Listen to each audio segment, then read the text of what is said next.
We'll try and keep this colorful, but I think we'll go quite that colorful if we can avoid it. You have Jay Shambaugh's bio in your pack, so I'm not going to go through all that is there. He is obviously a member of the Council of Economic Advisors, came back to the Council about 18 months ago when Maury Obstfeld went over to the International Monetary Fund. Before that, he is now on leave from George Washington University, where he's a professor of economics and international affairs.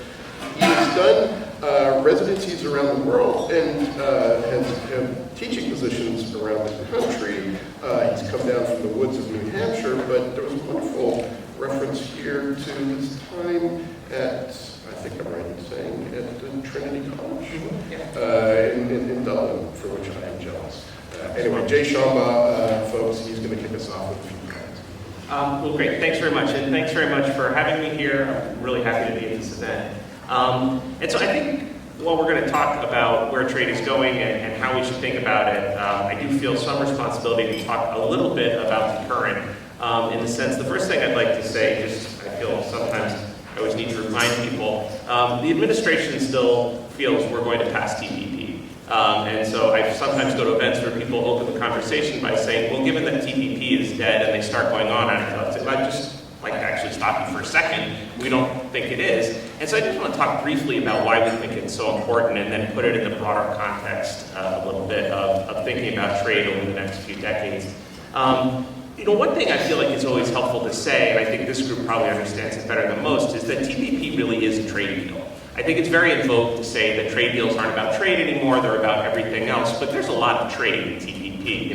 You've probably heard the phrase that there's something like 18,000 tariffs that other countries are putting on U.S. goods and services that go away as soon as you get TPP enforced, and these are non-trivial in many cases. 70% tariffs on autos from Vietnam, or 30% from Malaysia, or tariffs on agricultural goods from 10 to 400% that go away. And so there's real meat here, just on the tariff side, and then just as importantly, or probably more importantly, are the non-tariff barriers that go away. And I know this is an organization that has, and I know there are a lot of people here from countries around the world sitting in a seat currently where I'm particularly worried as a U.S. policymaker. One of the things we see as a big advantage is we tend to have lower barriers in the United States, as a number of advanced countries do. And so trade deals like this mean we're reducing our tariffs or non-tariff barriers, but they're just not as high right now. And so we're, in some sense, gaining more market access than we're giving up. And so I think that is as a starting place, is just one of the things that's important to think about. We still think we can get this done. I mean, there are obviously a lot of other features that are not purely trade in here. I think the labor and environmental standards are a really important step forward in TPP. I think some of the developments on state-owned enterprises are the kinds of things that the world needs to grapple with in terms of trade as we think going forward, and the chapter on state-owned enterprises in TPP is a great model of how you can start to think about the relationship between the government and large firms as they engage in trade. On separate issues, we've talked to firms who've come in and said, kind of waving the SOE chapter from TPP and say, can you just get this other country to operate like this? And we say, well, no, they're not in TPP, and we can't make them just do that. And the point is, I think that there's a lot in here that would be really important in terms of shaping the way trade can go. I think in terms of why we think it's so important, though, I cover trade, but I'm also a macroeconomist. And so one of my responsibilities is to look at the forecast and think about things like this. And I can tell you, a great deal of blood is spilled on the floor when debating over 0.1% in terms of the growth rate in the long run. It has huge implications for the budget and for living standards and all that. And things like TPP really can move the dial in those ways.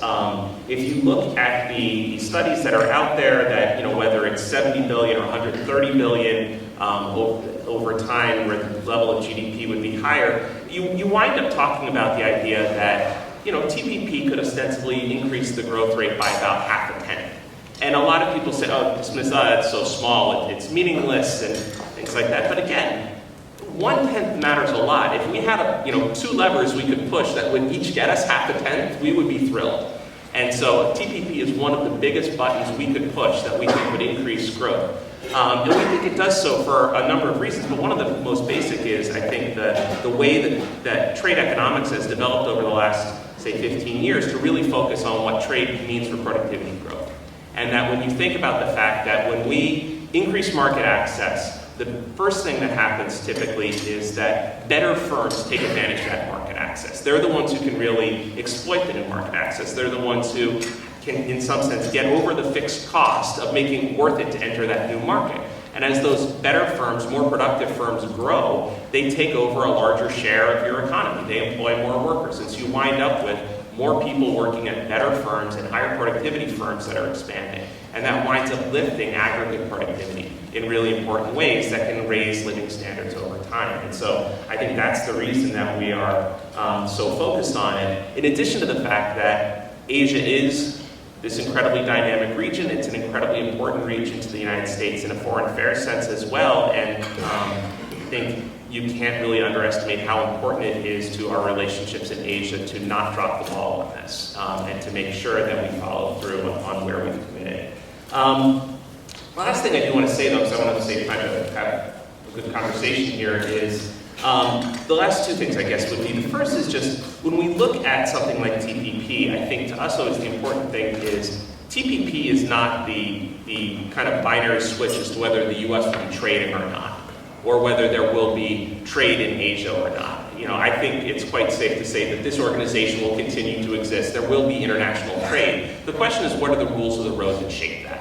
And I think that often gets lost in the debate, in the public debate. It's not a question of whether you'll be engaging in this trade. We trade with China plenty right now. China's not part of TPP. You know, the question is, what types of rules will you set to govern that trade? And from my perspective, I think the rules laid out in TPP make a lot more sense than the rules that we would see if other trading agreements happened in Asia that the U.S. wasn't a party to. And that's why it's one of the reasons it's so important for us to maintain our role here. But then the last thing to say to try to attach it to the broader conversation is I just want to talk briefly about TPP in the context of the current debate. And so the first thing, I'd like just to echo the opening comments. This is not the first time the American public has shown a lot of resistance to trade. Trade deals are always controversial. They are always hard to pass. As someone said to me recently, they are always impossible until they are inevitable. And that's one of the things that we are trying to keep thinking about. But at the same time, I think we shouldn't take too broad a perspective on how everyone is against trade right now or anything like that. As I'm guessing a lot of people here know, actually in public opinion polls, TPP polls remarkably well for something that is a government policy. Right? Like relative to most government policies are highly unpopular if you poll them. TPP has actually got majority support in many polls that go around. The majority of people say that they believe trade is good for the U.S. economy and for them. And so I think that's one of the things that we can't lose sight of is that, yes, there are some people who may not like trade, but it doesn't mean that no one likes trade. And so when we look at some of the recent debate, both in public as well as kind of as policymakers and academics talk about trade recently, I think it is important to recognize that we've always known trade as a dislocative force, that it's a disruptive force. You can look at any trade model going back 100 years, and it talks about the fact that trade will cause dislocations, and some people won't be happy. And so the idea that we've just now discovered that there may be impacts of trade that are problematic for some people, I think is not really the way we want to think about that. We've always known that in some sense. I think one of the things, some of the recent research that we've seen on trade has really demonstrated, though, if I'm referring to things like the Otterthorn and Hansen work that gets referred to as the China shock literature, is that I view work like that really is more a study of what's happening in the U.S. labor market than what's happening with trade. And I think it's one of the reasons that for people who do take a view that trade can be a positive force in the economy and in society, is it highlights that one of the places I think we've fallen down most is on dealing with the repercussions of trade, not dealing with trade itself. And so that when we look and we think about the fact that if you look at the United States economy, people will often on any kind of measure say it's one of the most flexible labor markets in the world. You'll get any OECD measure, anyone like this, incredibly flexible labor market, and that's great, it really is. But at the same time, one of the things the U.S. is quite a unique player in as a major advanced economy is what's happened to our labor force participation over the last 50 years. For a long time, people didn't really see it in the data because as lots of women were entering the labor force, you didn't really notice that lots of prime-age men were leaving the labor force. But as that kind of cultural wave of women entering the labor force plateaued, it's now just very clear that it's not just demographics, that we've had a 50-year trend of prime-age people leaving the labor force. And in particular, we don't do very well at catching workers when they fall. We don't do a good job when there's a shock to a community or to an industry of re-employing those people somewhere else quickly before we lose them out of the labor force for good. And I think that's one of the things that when we think about how we'd like to think of trade as a positive force for the economy, we've got to deal with the fact that the kind of Pareto offsets that are supposed to take place to make sure everyone is better off just don't take place. And that's one reason that you do have, while you have majority support for trade, you don't have universal support for trade. Because some people do feel the dislocation, and I don't think we've done a good enough job at trying to catch them. I think there are steps we've taken and things we continue to propose in terms of improving UI or wage insurance or increased training, and I think some steps have been made in those directions, but I think to keep a broader support for trade, those are things that are going to need to happen. But I just stop there and open it up for conversation.